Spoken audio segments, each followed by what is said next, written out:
लोकसभा चुनाव के बीच प्रधानमंत्री नरेंद्र मोदी ने गुजरात में रैली के दौरान कांग्रेस पर जमकर निशाना साधा है। पीएम मोदी ने कहा कांग्रेस पर निशाना साधते हुए कहा कि एक चाय वाले ने दुनिया में देश की इकोनॉमी को 11वें नंबर से 5वें नंबर पर पहुंचा दिया है। आज स्थिति यह है कि बैंकों का राष्ट्रीयकरण गरीबों के नाम पर करने के बाद भी कांग्रेस सरकार करोड़ों गरीबों के बैंक खाते तक नहीं खोल पाई। मोदी ने 10 सालों में करोड़ों गरीबों के बैंक खाते खोल दिए। 60 साल में कांग्रेस ने क्या किया? बैंकों का राष्ट्रीयकरण किया, बैंकों पर कब्जा किया। पीएम मोदी ने आगे कहा जितने साल हमारे देश में कांग्रेस सरकार रही पाकिस्तान का बड़ा हुआ था, लेकिन अब आतंक का टायर पंचर हो गया है। जो देश कभी आतंकी एक्सपोर्ट करता था अब आटे के इंपोर्ट के लिए दर दर भटक रहा है। जिसके हाथ में बम गोला होता था उसके हाथ में आज भीख का कटोरा है। पीएम मोदी ने आगे कहा कि कांग्रेस के कारण दशकों तक देश के संविधान के साथ खिलवाड़ हुआ। कांग्रेस के शहजादे आजकल माथे पर संविधान रखकर नाच रहे हैं। क्यों? आखिर 75 साल तक हिंदुस्तान के सभी हिस्सों में ये संविधान लागू नहीं हुआ। पीएम मोदी ने कहा कि हमने धारा 370 को जमींदोज कर सरदार वल्लभ भाई पटेल को श्रद्धांजलि दी है। पीएम मोदी ने इस दौरान कांग्रेस पार्टी के मैनिफेस्टो की तुलना मुस्लिम लीग से की है।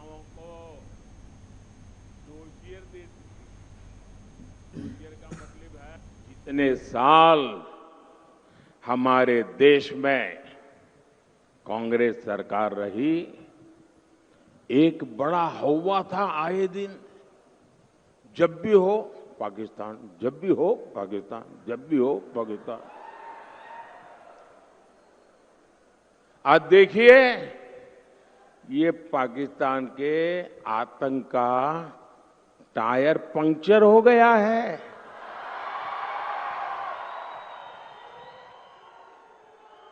जो देश कभी आतंकी एक्सपोर्ट करता था वो आटे के इंपोर्ट के लिए दर दर भटक रहा है। जिसके हाथ में कभी बम गोला था उसके हाथ में आज भीख का कटोरा है। कांग्रेस की कमजोर सरकार आतंक के आकाओं को डोजियर देती थी। डोजियर का मतलब है फाइल पे सारी जानकारियां इकट्ठी कर करके वो देते थे कि तुम्हारे लोग आए थे, ये उनकी फोटो है, यहां बम फोड़ के चले गए। तुम्हारे लोग आए थे, इतने लोगों को मार करके चले गए।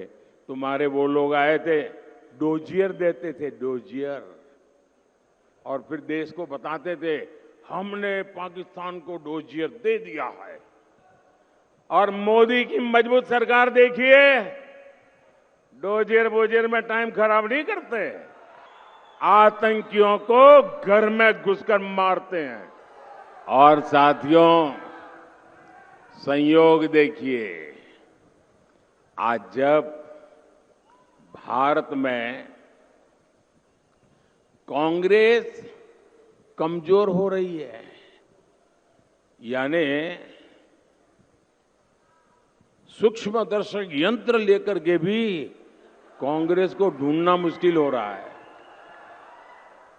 लेकिन मजा ये है कि यहां कांग्रेस मर रही है और वहां पाकिस्तान रो रहा है।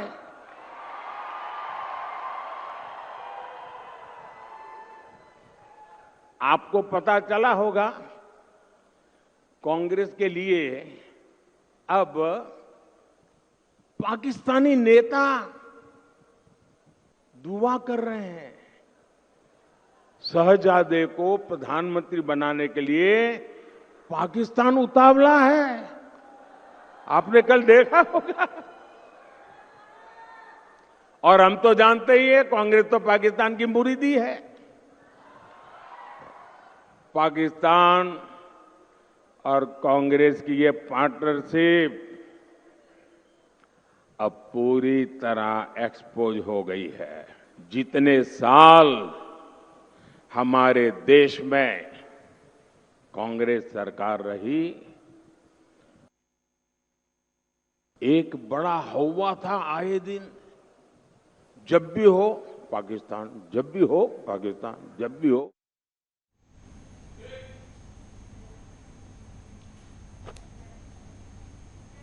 तो गुजरात में पीएम मोदी ने कांग्रेस पर जमकर निशाना साधा है।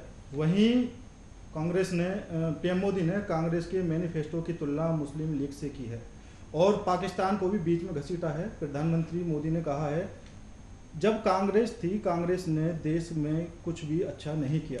देश में कांग्रेस गरीबों के खाते तक नहीं खुलवा सकी और अब प्रधानमंत्री मोदी ने सभी गरीबों के खाते खुलने का काम किया है। वहीं आरक्षण को लेकर प्रधानमंत्री नरेंद्र मोदी ने कहा है कि आजकल शहजादे माथे पर आरक्षण लिखकर देश में शोर मचाए हुए हैं। वहीं अगर बात करें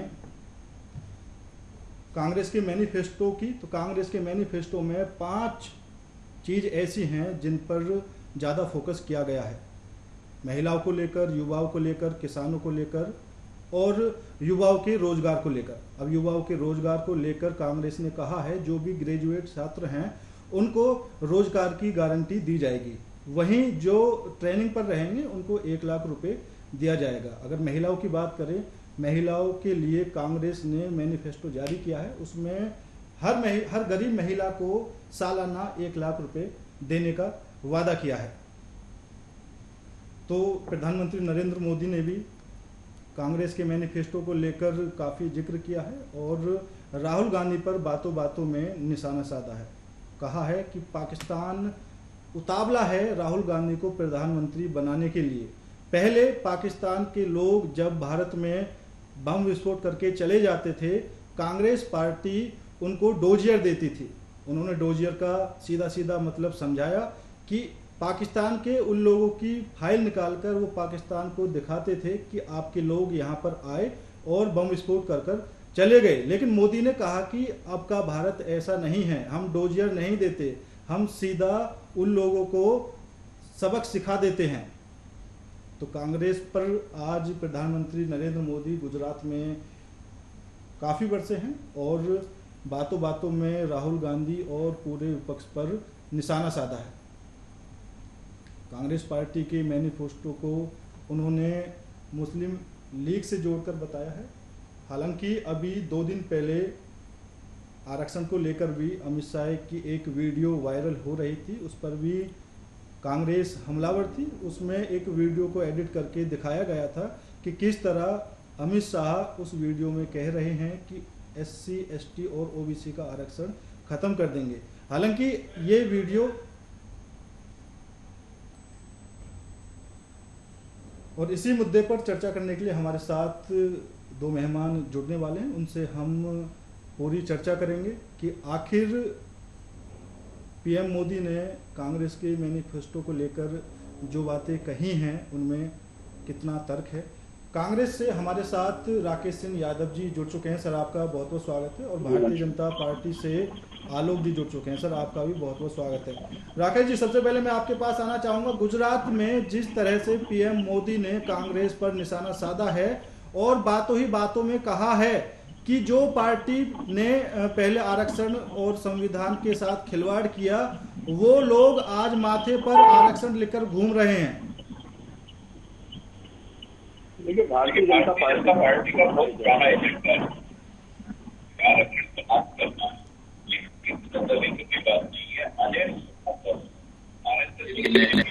अपने विचार जारी रखें। 2015 में भी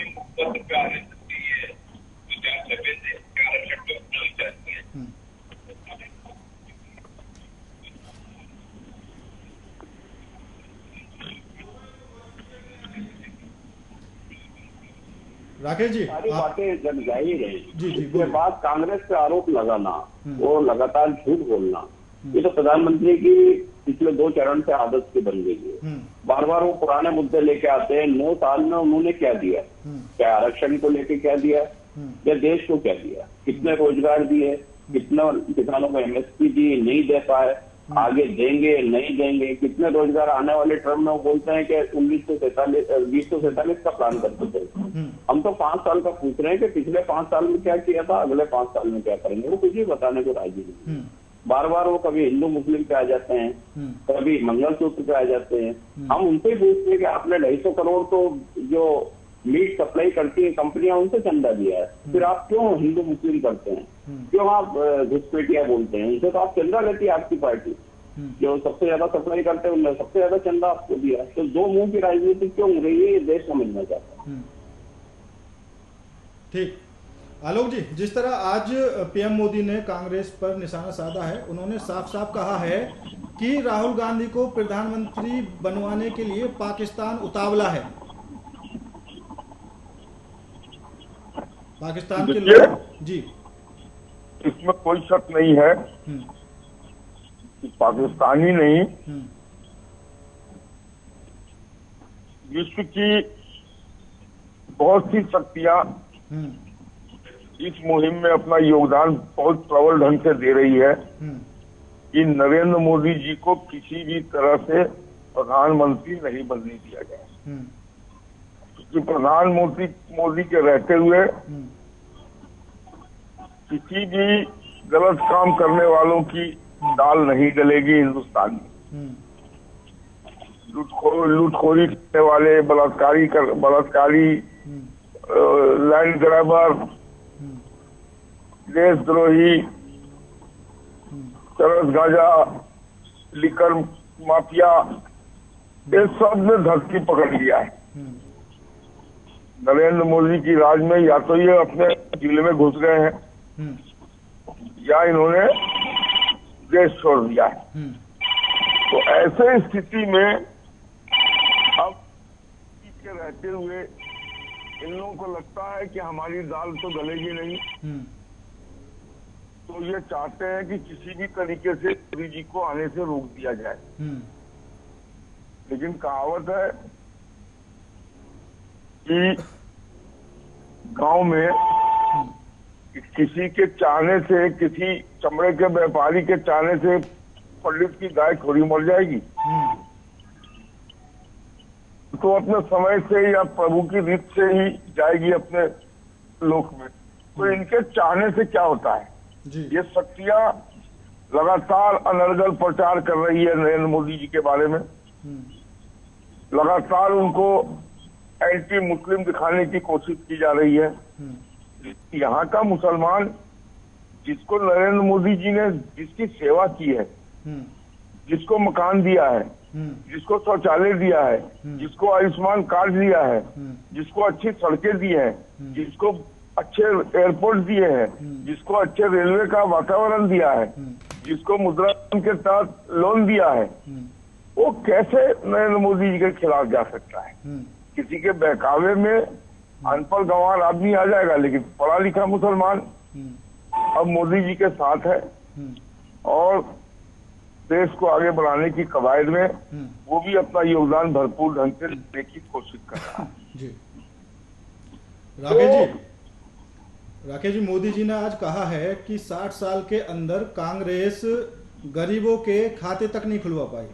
उन्होंने बैंकों का राष्ट्रीयकरण किया, लेकिन मोदी ने 50 करोड़ लोगों के खाते खुलवा दिए।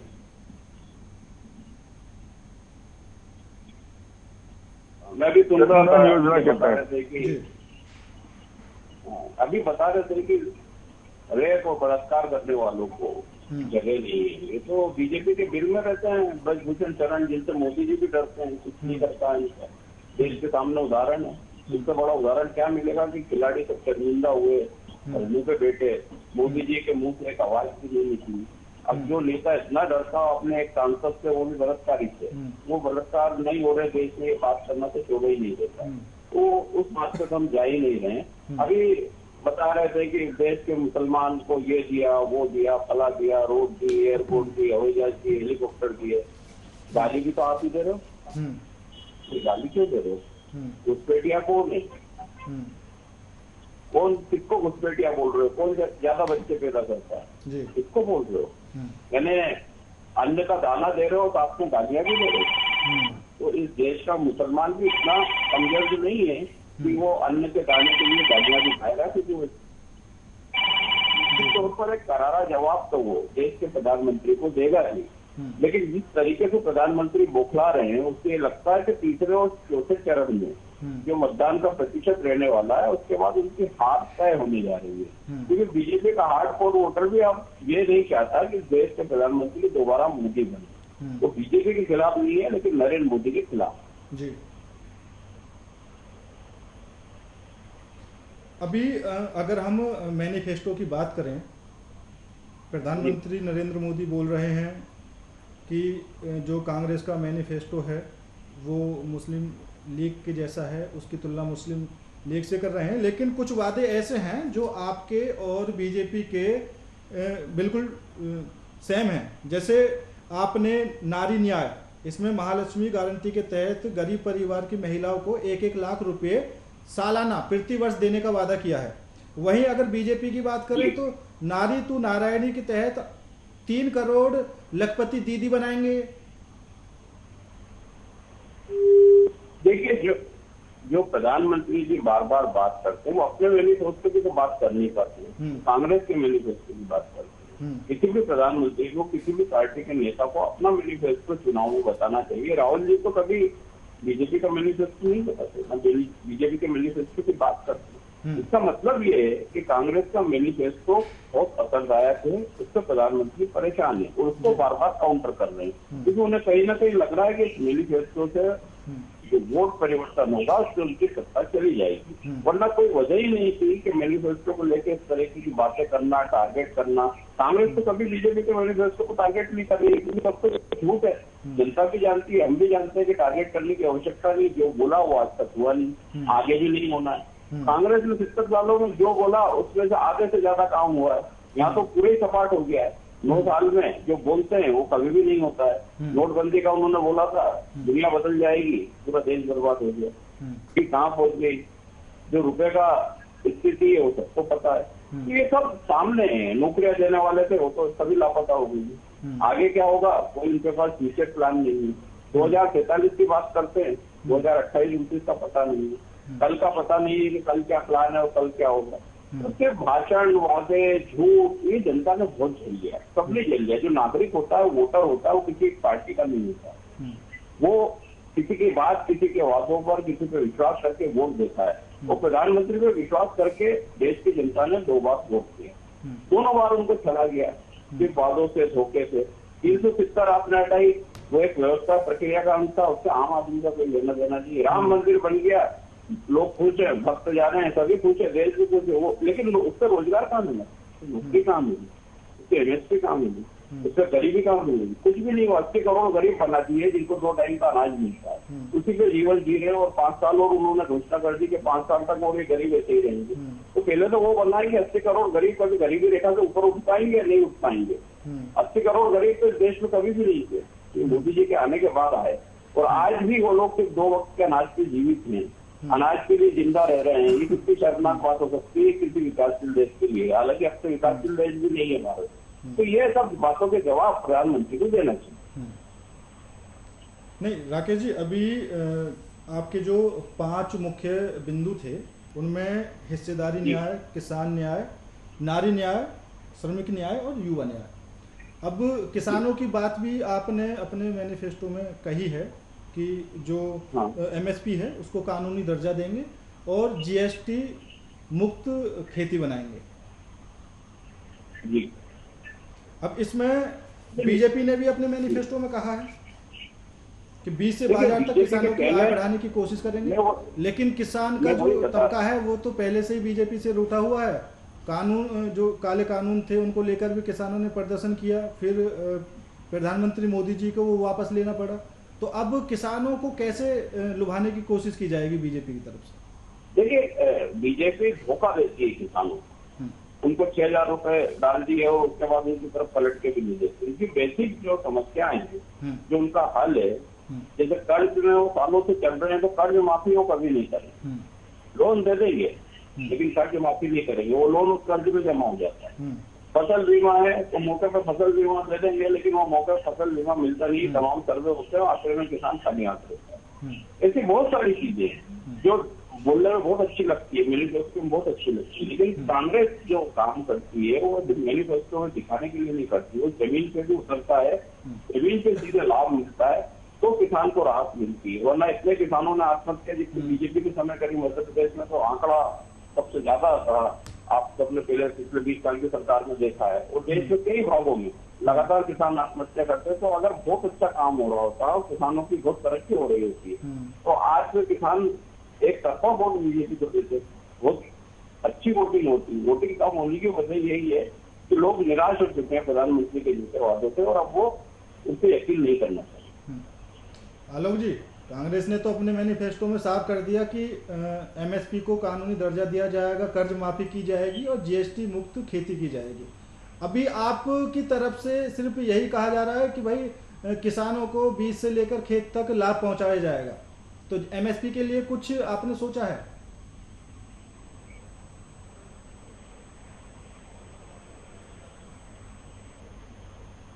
आलोक जी, शायद आलोक जी तक हमारी आवाज नहीं पहुंच पा रही है। राकेश जी, अब हम बात करते हैं युवाओं के लिए जो कांग्रेस ने कहा है कि 30 लाख सरकारी नौकरी और 1 साल अगर ट्रेनिंग करते हैं तो 1 लाख रुपए युवाओं को दिए जाएंगे। तो कैसे सब कुछ मैनेज हो पाएगा? कैसे युवाओं को इतनी नौकरियां उपलब्ध करवाई जाएंगी? तो कुछ तो प्लान होगा। देखिए, बीजेपी ने सबसे ज्यादा जो युवाओं का नुकसान करा है वो नौकरी में जो रिटायरमेंट की उम्र थी वो बार-बार बढ़ेगी। काफी लंबे समय से बढ़ाते आए हैं, इसलिए है कि रिटायरमेंट ना देना पड़े और नई नौकरी ना मिले और पैसे का भुगतान ना हो। तो इस पद्धति को बदला जाएगा, इस पर पुनः विचार किया जाएगा और युवा अधिक से अधिक नौकरी में शामिल हो सके और जो रिटायरमेंट हो रहे हैं उनका भी उपयोग कई एक अच्छे दर्जे में हो सके, ऐसा प्लान आउट किया जाएगा। अभी तो सुनने में आ रहा था कि केंद्र सरकार 64 साल करने वाली है रिटायरमेंट। ये सब युवाओं के भविष्य के साथ खिलवाड़ है। इसका पूरा प्लान राहुल जी के पास तैयार है। सरकार आते से ही सबसे पहला अमल युवाओं को जो सरकारी नौकरियां अभी तक पेंडिंग है, कई जगह पद नहीं बने हैं और इस तरीके से नौकरियां रोकी गई हैं, पदभार लोगों के आगे उनको प्रमोशन नहीं दिया गया है, सब कुछ की एक पारदर्शी व्यवस्था बनेगी तो निश्चित तौर पर अधिक से अधिक युवाओं को नौकरी मिल पाएगी और रोजगार में भी बहुत पारदर्शिता के साथ उनको रोजगार मिले कि वो ब्याज ही ना भरते नहीं, बैंक के डिफॉल्टर ना हो, उनको रोजगार के लिए जगह भी मिले। अभी होता है कि ठेला लगाने के लिए पैसे दे दिए लोगों को पट्टी पे, उसका ठेला नगर निगम उठा लिया, तो दोनों तरफ से माना जाता है। इसी बहुत सारी व्यवस्थाएं जो प्रैक्टिकल रूप से सही हो वो लागू की जाएंगी। तो इसीलिए कांग्रेस अपने निर्णय में वही बात बोलती है जो परफेक्ट रूप से हो सकती है। बीजेपी जैसे सब विभाग कांग्रेस कभी नहीं होता। ठीक है, आलोक जी सुन पा रहे हैं मुझे? अब की बार बीजेपी ने अपने मैनिफेस्टो में ये नहीं कहा है कि किसानों की आय दोगुनी की जाएगी। उन्होंने कहा है बीज से बाजार तक किसानों की आय बढ़ाने की कोशिश करेंगे। और यहाँ कांग्रेस ने साफ कह दिया है कि एमएसपी पर एक कानून का दर्जा होगा, कानून बनाया जाएगा, कर्ज माफी की जाएगी और जीएसटी मुक्त खेती की जाएगी।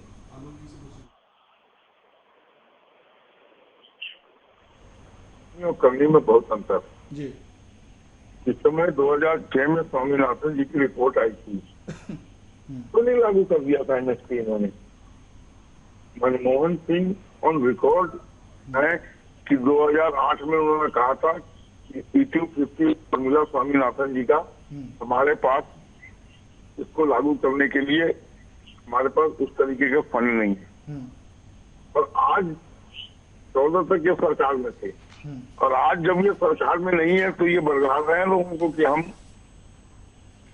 एमएसपी लागू कर देंगे, हम 1 लाख रुपया दे देंगे, 1 लाख देंगे 42 करोड़ 0.6 महिलाओं को तो 42,600 करोड़ होगा।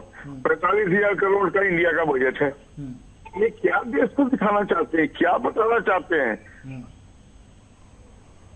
ये किस तरीके की बातें करते हैं? सिर पे होगा उस बात का या ऐसे ही होगा ही, कुछ भी बोल दें चलेगा? तो इन सब बातों पे जनता को। दूसरी बात, सबसे बड़ी बात कि 6-7 आदमी ने अपना मैनिफेस्टो दिया हुआ है तो किसका मैनिफेस्टो लागू होगा ये भी तो देश जानना चाहता है। 7 मैनिफेस्टो है लोगों का, ये कहाँ लिखा हुआ है कि कांग्रेस का मैनिफेस्टो ही लागू होगा? दूसरे लोग मानेंगे? जी। अगर मान जाते तो कॉमन मिनिमम प्रोग्राम के तहत नहीं देते एक मैनिफेस्टो।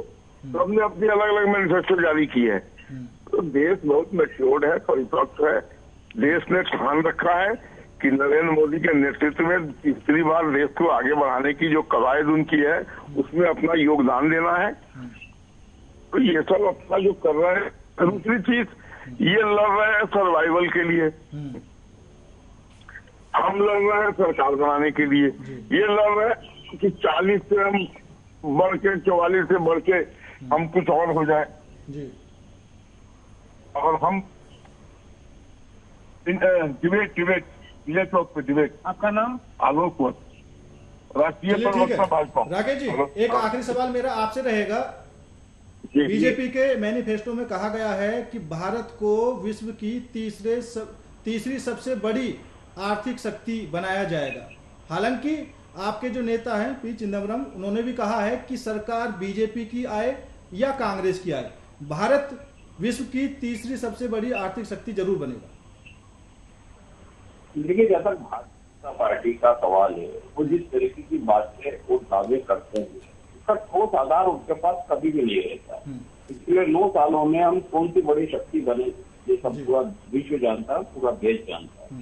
जो लोगों की आर्थिक हालात थी 2014 से पहले, वो आज 2024 आते आते ऐसी हो गई है कि इनको रोजगार भी नहीं मिल रहा है, उनको खाने पीने के लाले हो गए हैं और 80 करोड़ लोग राशन पर निर्भर है। तो ऐसी परिस्थिति में आप तीसरी शक्ति बनने की बात करते हैं तो वो हकीकत बात है बीजेपी के लिए।